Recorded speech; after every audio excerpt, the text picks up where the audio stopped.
Hi, I'm Don Cantor, former co-director of JLIC at Johns Hopkins University and current director of the Richmond Jewish Learning Experience in Richmond, Virginia. And I'm Alex Ozar, co-director of JLIC at Yale University, and this is the Torah JLIC podcast. JLIC supports thousands of young Jews in their college years and beyond, providing them with the nourishment they need to sustain an upward trajectory of Jewish commitment to growth as they enter the broader world. And the animating engine of that effort, that has always been and will always be Talmud Torah, high-level, richly meaningful, thoughtfully creative Torah learning, ambitiously attuned to the realities of where our students are. On the Torah JLIC podcast, we hope to share some of that Torah with you. Thanks for listening. Welcome to another episode of the Torah JLIC podcast. Woo! This will be the final episode before we go on a summer hiatus. It will also, much to my dismay, be the last episode that Rav Alex will be joining me as a co-host. After an 8-year run on campus, Rav Alex and his family have sold out and will be moving to Teaneck. While the next season looks to be full of new and compelling content, I will definitely miss being your sidekick, Alex. Oh, man. Yeah, Don, any advice on life beyond JLIC? How does one do that? Well, my advice would be to move back to your out-of-town home and start a life there, but you're already going in the wrong direction.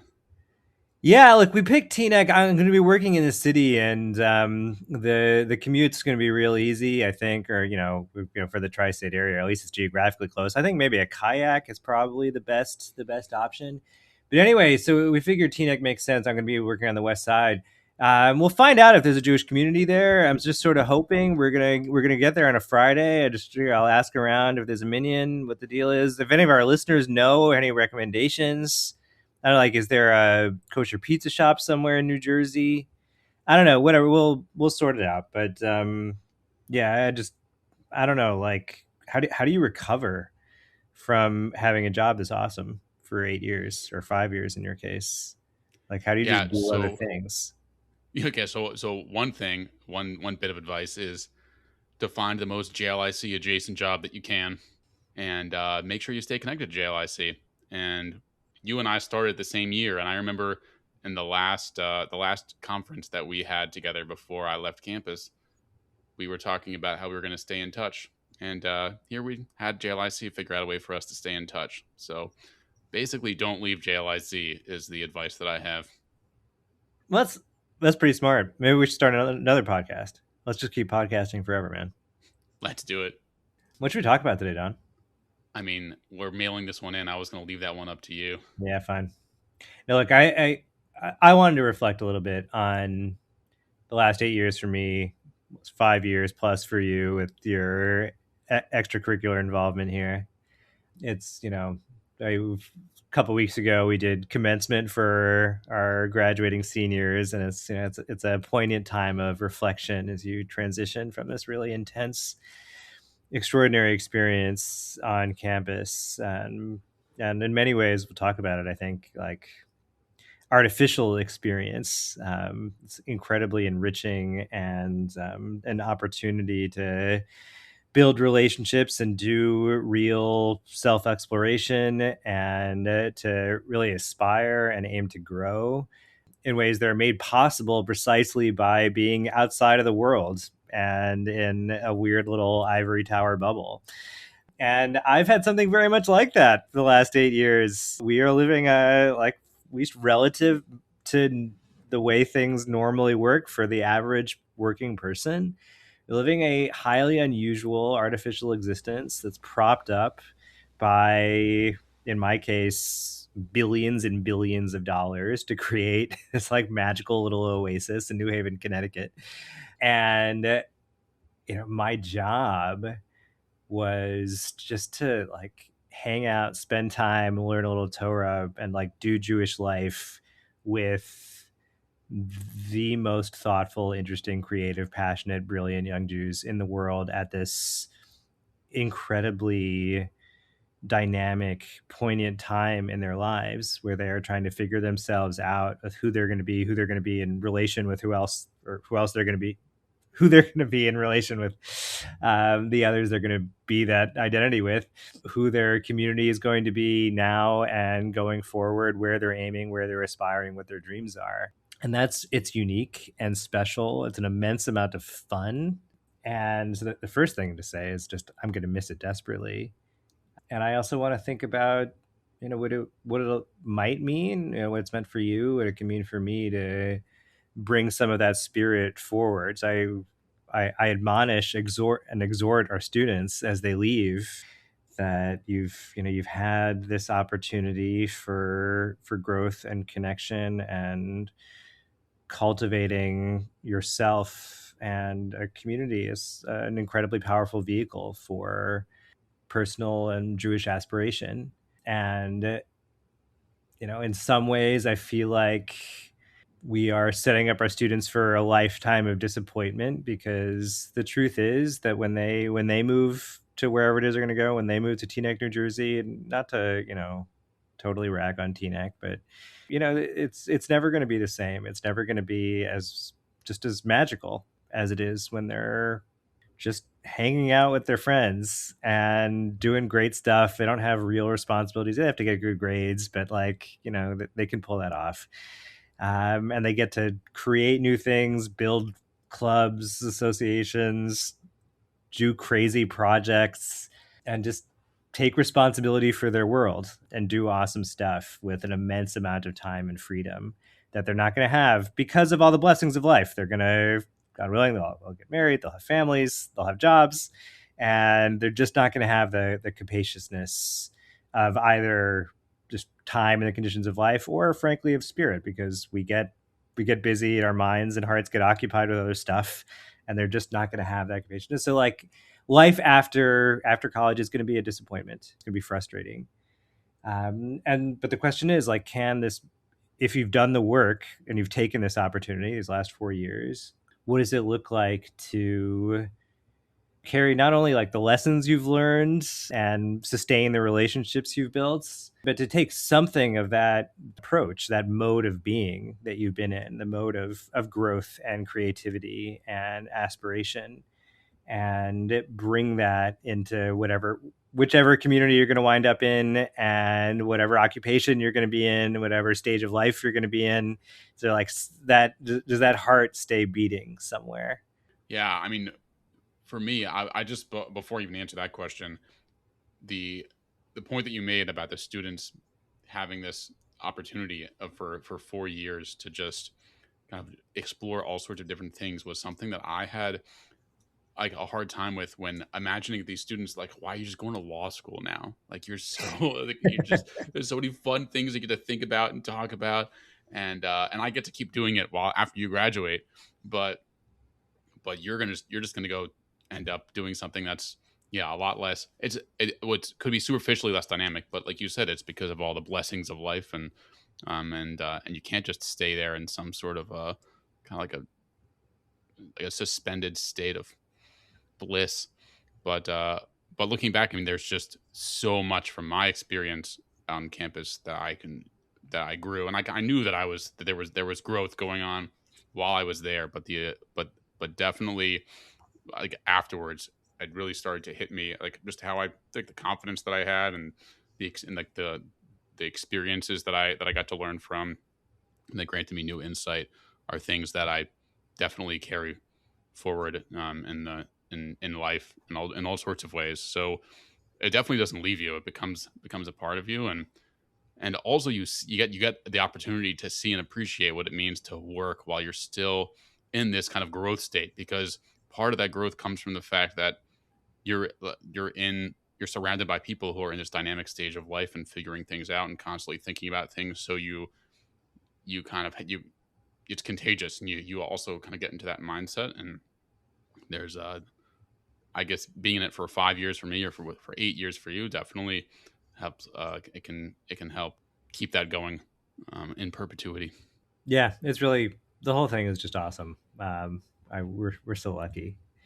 Yeah. Um, because it's both, it's the, like you said, so much of it. I had a mentor in my academic life. Also, I've been at Yale for 12 years. I boasting to my students or making them feel jealous. You guys all got 4, I got 12, which was like, I'm really grateful for that. But mentor, she told me, she's like, yeah, I go around and I look at these undergrads and I talk to them and listen to what's going on and listen to them think. And the word she used, which has stuck with me because it's so frightening, she's like, I feel this kind of vampiric relation to them, where I just like want to like suck up their life force, because it's just they're so rich and overflowing, and I'm so, she was probably like 40 at the time. She's like, I'm over the hump, and I need that energy.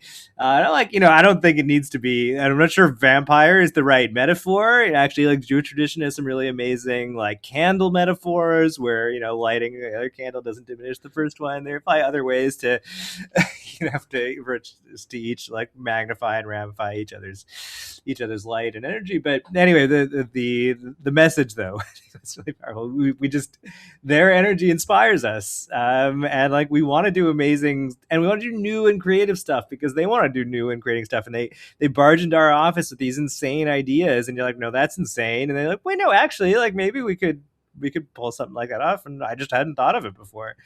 And then you try it, and then like also there's just like there's an improvisational nature to the work. Like there isn't really a well developed playbook for this. I mean, JLIC's been in the business for almost 30 years now, but still, like, things change really quickly, and it's fast moving because each campus is unique.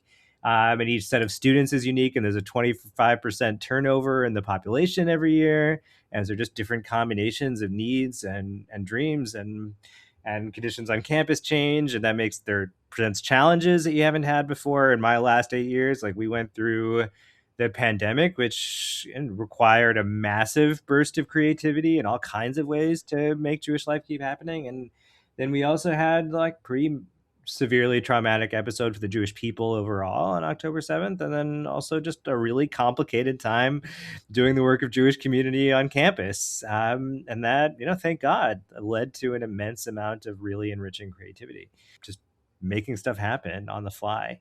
And then, yeah, like I'm going to move out and lead a normal, suburban, just a middle class lifestyle with a job, a desk. It'll be exciting too, but like not like this.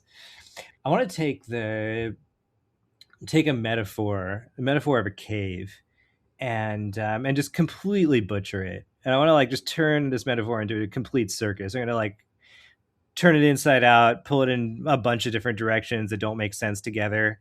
But that just reflects the state of my soul right now and where we are, and we'll see if it leads to some light.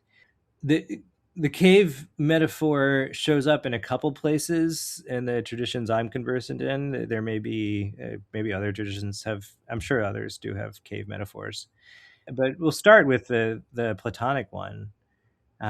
So in the Republic, so Plato talks about is this metaphor of philosophy and the philosopher as an escape from the cave. So all of us human beings in our natural existence, just and in our unenlightened existence, just going about our lives, we think we're in the real world because it looks like we're in the real world. Things we touch, we feel are real. You kick a rock, the rock moves, and it all seems real. And all the things we care about and all the things we naturally think about, happiness and justice and responsibility, that all seems right. And like the things we care about, like wealth, good food, fame, power, fortune, all of that just seems naturally right, and seems like the truth. But actually, Plato wants us to realize we're actually in a cave, and he has this whole elaborate picture. I'm not going to get it exactly right, but we're all like bound.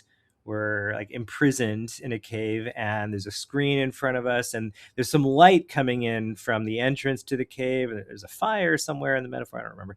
And on the screen, what we're actually seeing when we think we're seeing the world, all the normal things we're entangled in and involved in, and things we care about in the world are actually just shadows projected onto the cave from the stuff that's going on in the real world outside the cave. And so in the process of philosophy is first realizing that everything that we naturally see and think is actually just it is in some relation to the truth, but it's a shadowy reflection of it. It's not what's real. And to get to the truth means we need to escape from the cave. We need to get out.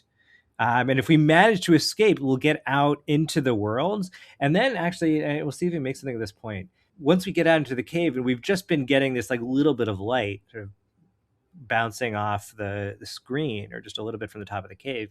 Once we get outside and we're in the sunlight, it's overwhelming and it's blinding. As we want to close our eyes because of the sheer force of being in the realm of truth.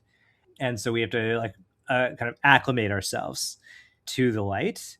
And like I think it's clear from Plato's perspective that that's what we're supposed to be. We're supposed to be outside the cave, and we'd want to stay there.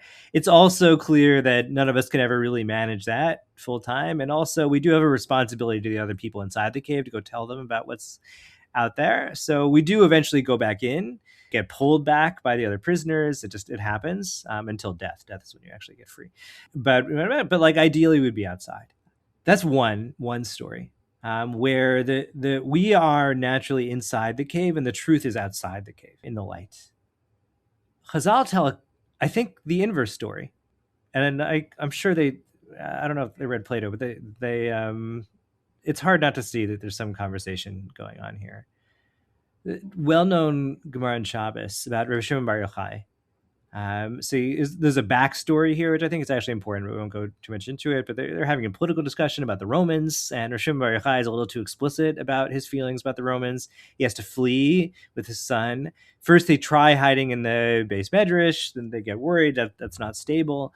And so they go all the way into a cave unmarked, and they are just there for 12 years. And so amazing depiction. They have 12 years of uninterrupted meditation on the Torah, and just 12 years of uninterrupted study and learning with each other. With no other worldly entanglements whatsoever, no other possible distractions. They've got a little carob tree, which gives them just enough food to survive. The discussion in the Gemara, like, do they daven at all? It seems like they do daven. It also seems like they don't daven. They're allowed to skip davening. So like Tosa says, they say Shema, so they like bury themselves in sand, so they're not naked, so they can say Shema. But then they don't even bother saying Shemona Esrei because for them Torah san umana san. They are 100%. Their vocation is studying Torah, and it's their full time vocation, I mean, literally every moment of their time. And so they don't need to be concerned with chaye shah, with temporal matters. Tefillah is about, what do I need in my life, my world of life. They don't have such concerns because they are just focused on the transcendent, on the eternal, in the words of the Torah. Eventually, they're told the Roman edict has been canceled. So they're allowed to go out. They exit the cave. And they're having to, again, like in Plato's story, they have to acclimate to the world.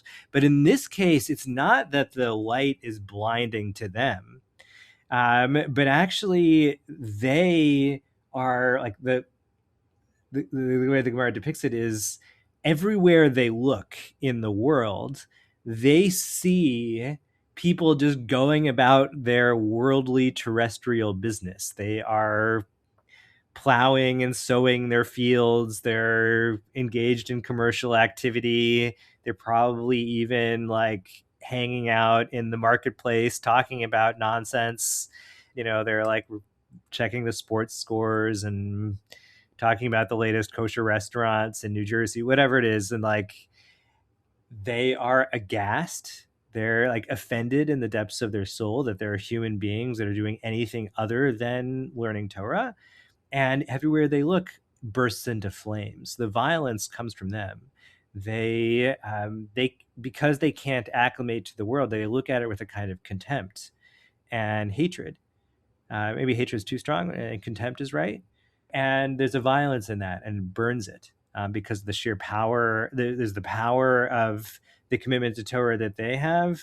And then you couple that with the contempt they have for the world, it leads to violent destruction. And so God's like, whoa, that is not the deal here. You're gonna need to go back into the cave for a little while, guys. And so they go back for another year, and they're learning Torah with the understanding that they're going to have to leave the cave. Before, they thought they were just going to be in the cave forever. They just hadn't thought about what was going to happen afterwards. But now they're like, okay, we're gonna learn Torah still, but we're gonna need to figure out what we're gonna do when we get out there. They go out again. Still, Rosh Hashanah's son is still like burning things up. At this point, he's like, whoa, slow down. And then I'm sure I'm getting some details of the story wrong, but I didn't look it up beforehand. And then it's Erev Shabbos, and they see this man running, and they're like, "Buddy, where are you going? Where are you running?" He's got 2 myrtle branches in his hands, and it's like, "What are you doing?" He's like, "Well, I got these 2 myrtle branches." They're like, "What are they for?" They're like, "They're for Shabbos." Like, "Why do you have 2?" Like, "Because one's for zachor and one's for shamor." And I want something to make my Shabbos home and table beautiful in marking the full symbolic richness of the day, both the zachor aspect and the shamor aspect. And I want a myrtle branch day. Then, like, from a Shimon and his son's perspective, like, they are so beyond the world, they don't even have to daven. Like, davening is beneath them. And like, from their perspective, the idea that like you'd celebrate Shabbos by having like a branch, like, who cares? Like, this is just not a part of their existence at all. But what they see is like, oh my gosh, like this simple, silly little man he doesn't know anything. He doesn't know anything on their level. There's like from their perspective, there's no relation with transit. This is a guy who's so pathetic spiritually. He probably davens 3 times a day, because like he is so engrossed and enmeshed with temporal matters. Like, he needs to pray for health and well-being and justice and whatever. Like, he's obsessed with this stuff. And like, yeah, he's not on their level. But like, oh my gosh, this guy, like, of all the things he cares about and all the entanglements he has in the world, he's spending his time and he's running on Erev Shabbos. He probably doesn't have a lot of money, and like, but he's able to scrounge up enough to get 2 myrtle branches just because he's thinking about Shabbos on his silly little level. And he's like, well, there's zachor and shamor, and I want something to mark those and make them beautiful and make them just have a good, rich Shabbos experience for my family. I couldn't really fully explain to you what my theory is, but I just know it'll make it better and more beautiful and more spiritually enriching. And they're like, oh my gosh, people out in the world who are not spiritual virtuosos like us are actually capable of genuine spiritual aspiration and beauty and creativity and amazing things. And then with that, they're able to enter the world and stop burning everything. I don't think it means they become like that guy, right? They're still going to be they're going to be like elitist weirdos. I think I'm allowed to say that. I can edit it out after. But they're going to be elitists. Like, they're not going to like hang out with this guy in all likelihood. Maybe I would love the story in which they do, but realistically, they're going to have their own little group of friends talking about transcendent spiritual matters and Talmud Torah on a high level. But they're able to Maybe they'll pick which shul they're going to go to in Teaneck. Yeah, exactly. But like, they're able to regard these people without contempt. And I think ideally, even with genuine love and appreciation for, within their framework, on their level, what they're able to do out in the world, despite all of the like crudeness of their entanglements and the lack of genuine spiritual transcendence. But there's a kind of transcendence that you get within the world. And so here, to just to close the loop on the 2 stories, so remember, in Plato, the real world is outside the cave, and that's where enlightenment is. The world that we live in is inside the cave. Chazal invert it. Like, there is this artificial world inside the cave. And like, there's something really important about the cave. We go into the cave, maybe because we're fleeing the Romans, but we may go into the cave because we are in pursuit of kind of purity of spiritual transcendence, purity of focus. Right, but isn't he fleeing the Romans because of his inability to deal with? Yeah, totally. So yeah, there's like, that's the earlier part of the story, is that, right? Exactly. I think it's a great point, right? Like, Yochai is like, no, I'm just going to say the truth about the Romans. They're terrible. And can't think politically. I mean, he can't think like about the ways you need to moderate or like modulate what you say and how you interact with others to accommodate the vagaries of human opinion. Right, I right. also think it's really interesting that the first place he decided to try to hide was the Beit Midrash. Also amazing. Is there something you make of it? I mean, almost that maybe like that's at least a thought as to a place where you could find refuge from engagement with the outside world. Yeah, I think that's exactly right. Like, right, they need to eventually wind up in the cave. But right, the first version of the cave is the Beit Midrash, and there's some continuity there. So like for you could make the argument that no, the Beit Midrash is just, and maybe like when they're in the cave, they probably think that the Beit Midrash itself is just nothing in comparison to the cave. It's a qualitative rather than quantitative difference. But I think a better reading of the story is no, actually, like the version of the Beit Midrash where you you go there and spend your day there and then go home, or you find 30 minutes after davening on Wednesday before your calculus class or before your orgo class, and you have a chavrusa with the JLIC rabbi, and then you go about the rest of your day, like where there's a real continuity between that and the cave experience. Anyway, so like for Chazal, for Shimon at least, the real world is out here in the world of affairs with all the stuff we have to do and all the entanglements we have with university life, with our suburban existence and our regular desk jobs. That's real life. Also, we need sometimes to go into the Beit Midrash, go into the cave, in order to get in touch with something beyond that world, with the aim of then going back to the world and going back to the world's not just because we're forced to be there and make do with it, and then we just like need to find ways to protect ourselves from it, but to go into the world and find some measure of real love and appreciation and respect for the world around us, and that's going to be for the people around us who don't have the depth of passion and creativity or intelligence that we may have, and they're not in touch with spiritual transcendence in the way we are. We're going to be able to respect those people because we're going to see what they actually are able to do in simpler ways and less exalted ways, but they're going to find ways that show real commitment and passion to our deepest Jewish values, and to real spiritual transcendence. And it's going to be they're going to find cute little ways to make their Shabbos table beautiful, or to learn with their kids, or whatever it is, that they're going to find ways in their lives to give it a little bit of tzedakah, like simple things that show real transcendence. We're going to be able to appreciate that, but it's not just for other people, and in this like elitist mindset where we're the special people and they're the other people.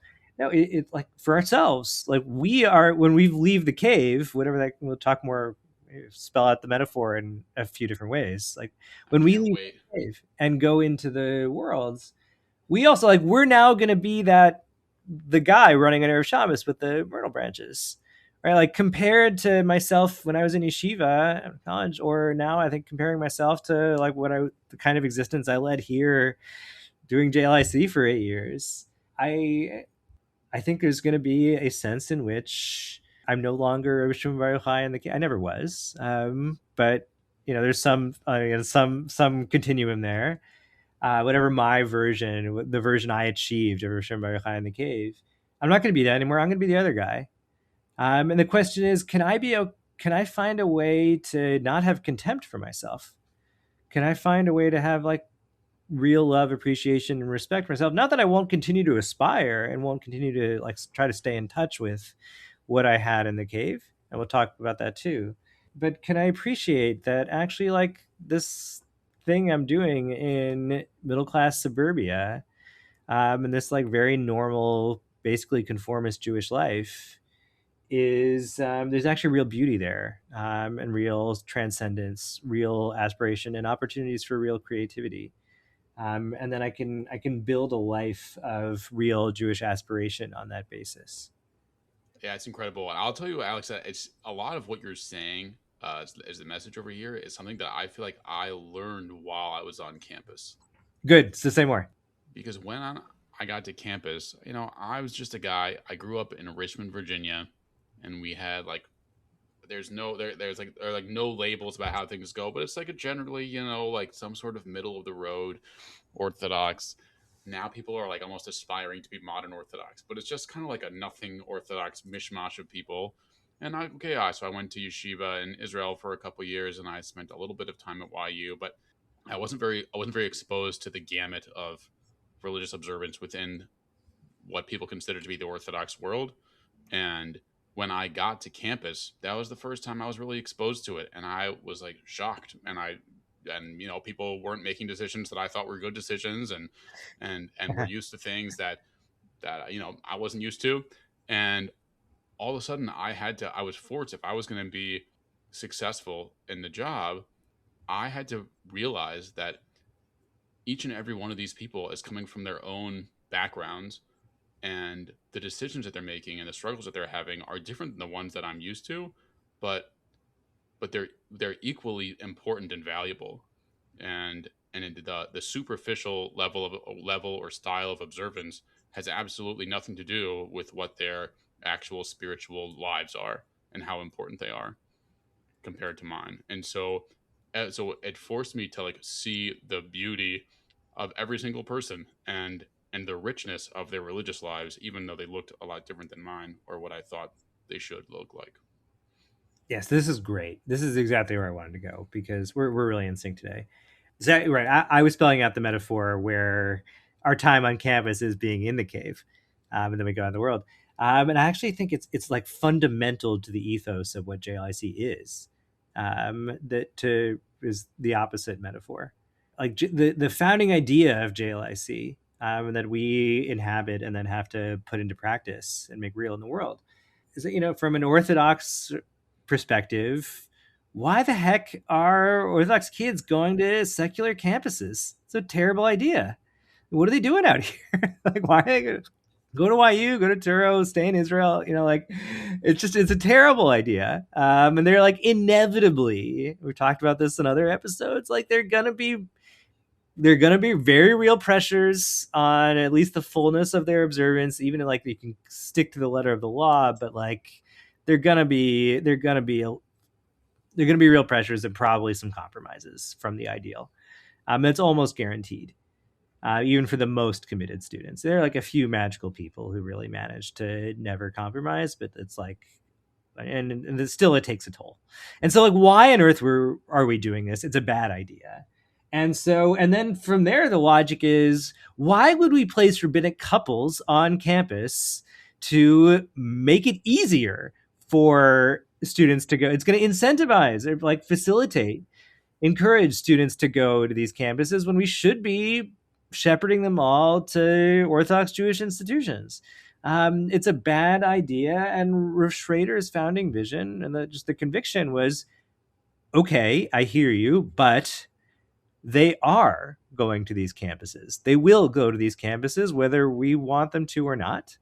And so we should go meet them there and support them there and help them lead rich and Jewish lives of growth and learning while they are there. And not only that, but to do that well, we need to recognize that in addition to the pressures and the complications and the inevitable compromises that they're going to make on the fullness of their spiritual lives, there's actually real beauty, and there's real achievement and real spiritual ambition and value, that they will find and they'll have the opportunity for when they are on campus. And it's not a reason, we're not telling them they should go there for that reason. But once they're there, we're not just playing defense. There's actually amazing work they can do here. And it's actually an extraordinary opportunity for growth. Our students here at Yale, like I went to YU. We probably talked about this before. I went to YU. I had a great time there. I learned a huge amount. If I didn't go to Minion in the morning, of which there were like 7 in my dorm building, I didn't go to Minion anymore. Like if I didn't take responsibility for the character of the community around me, or make things happen, or make sure Shabbos was enriching and a good experience for everybody, it made no difference at all. Zero. Because there were a million people doing that. And like, it just was not, nobody needed me in particular. Here, if you don't take responsibility for your own Jewish life and for the Jewish life of the community, it will not be great. It just won't be. You need to take responsibility for it. And so many students do. And it's hard and challenging in all kinds of dynamic, interesting ways we talked about. And they actually do make amazing things happen. And the students who've done that leave here with, I think, a depth of Jewish conviction and commitment and just like sheer aptitude at doing the work of Jewish life that they won't get at YU or somewhere else. And that's just one example. Like there are a million things. Some because of the pressures, some because of the opportunities that they have here, academically, intellectually, culturally, socially. There's just so much. There's so many opportunities for growth and pursuit of what, from our perspective, is genuine value if we're able to appreciate it, which means being able to appreciate and genuinely respect life outside the cave. And so here, yeah, I think we should turn it around. But then I want to turn it around again in a spiral. Like, what does it take to, if you're going to be in that kind of challenging environment where you're going to be pulled in a million directions and entangled in all kinds of things, many of which are great and good, but many of which are complicated and some of which are bad. What does it take to make that an arena of growth? And there, I think it's, well, you also need to have the cave, even when you're out here in the world. And that's going to be both, well, maybe, you spend some time in yeshiva and you manage to hold on to that, or your Jewish home growing up, or whatever that set of memories and experiences you have that you're able to revisit in those moments. But it's going to mean also carving out real kviyut of times of commitments to learning and to tefillah and to just being together with your community. You actually need to show up to minyan. You need to find some amount of time during your week, whether it's you go to the shir or you have a chavrusa at some point, or you manage to learn Mishnah for 5 minutes, but there's something that's real, that's amidst the craziness and just the endless stream of goings on in the world. You have a little oasis in time in the cave, apart from everything else, where you're able to focus on Chayei Olam, on real transcendence. And then you go back out into the world, but you've made that for yourself and you make sure to keep it. And like, I think our job at JLIC is making sure that first that our students have that cave experience. They have opportunities for that. We're giving them the infrastructure, the opportunity, the encouragement to do that for themselves or to come join us in doing that work. And then we're also helping them when they then step back into the flow of things outside the cave. We're helping them appreciate, not only play defense, but appreciate the value of the world around them and what they're seeing and what they can get out of it from what they've taken from the cave. And also respect and love themselves in doing their work. That it's not ideal. They don't have the same kind of pure transcendence that they have in the cave. But there's also something amazing and beautiful about doing this kind of thing outside the cave. I think if we get that balance right, then now, as I said, make this metaphor into just a complete circus. Because then, like, the truth is, again, this entire experience of being here on campus is totally artificial. They're getting to, it's an opportunity for them, especially people who've they went to yeshiva and then they go out into university as a kind of halfway house. And they now have this opportunity to sort of be in the world, but also not in the world, also actually have the time and space, energy to really spend time on learning and their other Jewish commitments and to building Jewish community and to focusing on who they are and who they want to be and doing real learning, while also being fully involved in all of their classes and extracurriculars and everything else. And it's just possible to do that on campus. But then they go out into the actual world and they build their families and they work their Wall Street jobs or their big law jobs or their medical jobs and or their startup jobs, and they actually don't have any hours left in the day, and all for the best reasons. Now they're really outside the cave, or at least one more metaphorical cave beyond, in this kind of I'm imagining a kind of those Matryoshka dolls, the Russian nesting dolls of cave. And a little more. And again, if we've done our work well, they're going to be set up to do that with holding on to the the experience they had in the cave and the transcendence they achieved there, but to then be in the world with real love, respect, and creative passion for the kinds of value you can be in touch with and produce when you're out in the world. What you were saying is really resonates, and it almost it's as if that this time that students have on college and that maybe we had for a little extra few years in college, that there are ways that we can, mold our personalities and clarify our values in a way that allows there to be a superficial transition, but we're pretty much doing the same thing. Kind of like a bechol derachecha da'ehu type thing. You want to try to know and serve God in whatever it is that we're doing. So we're not supposed to be sitting in the cave learning Torah all the time. That's not what we're supposed to be doing. And I think maybe that's what Shimon Bar Yochai learned, was that this guy running with his myrtle branches, it wasn't just that, amidst all the like stupid stuff that he was doing that didn't matter at all, he still found the time to remember to get these 2 myrtle branches. It was that maybe the entirety of his life that maybe seemed more mundane because it wasn't obviously religious or spiritual actually was. Yeah, I think it's spot on. Don, it's been a pleasure. Oh my gosh, it's been awesome. I did speak to the higher ups, and we talked about having JLIC alumni on. So just because you won't be the Yeah, co-host doesn't mean you won't be yeah, back on. that was part of my initial plan, so we should do it. Sounds good. Can you share with us what you'll be doing next year? I'm going to be working for the Shalom Hartman Institute in New York. It's a really exciting gig. I'm going to be leading their work with Jewish studies scholars, or scholars in general, in the academy primarily, and trying to build a community of conversation around the essential questions facing Jewish life and a sense of commitment to the Jewish people.